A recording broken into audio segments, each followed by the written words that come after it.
When I was a kid, I had a really hard time making friends. There were two kids that lived down the street from me who would invite me to play with them, but when I would go, they were terrible to me. Now as a 30-year-old man, I'm telling you the things I saw and that they did to me were actually illegal, and I'm sure a lot of it left a lasting impression on me.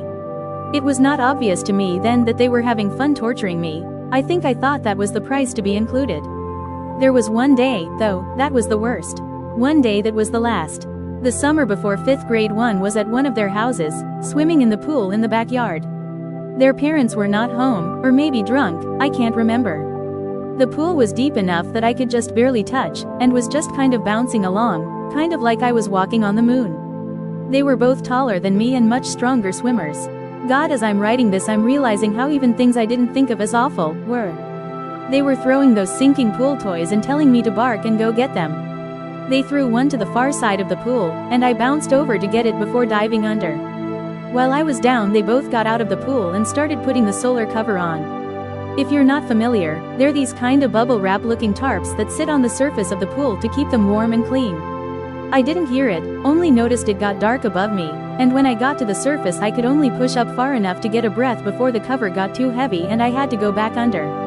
I fully panicked. I bobbed up and down, gasping to air and trying to orient myself enough to get to the edge of the pool. I have no idea how long I was under there, but it was visibly darker outside when I finally found the stairs and pulled myself out. I was alone, and still holding the pool toy. I wandered around the yard looking for them. I found them a few minutes later, inside, playing computer games in dry clothes. They laughed when I came through the door dripping and said they thought went home already. I threw the pool toy at them, a weighted yellow stick with a rubber duck on the end, and left. I never went back. I told my mom we had a fight and to tell them I was busy if they came looking for me again. I lost track of them eventually, but heard one of their dads tried to kill their mom recently, and the other one is I think doing some time for drug-related stuff. I by no means had a charmed childhood, but this is by far the scariest thing that ever happened to me. I was sure I was going to die. Completely certain of it. I was living in a block of flats that a few of us thought were haunted.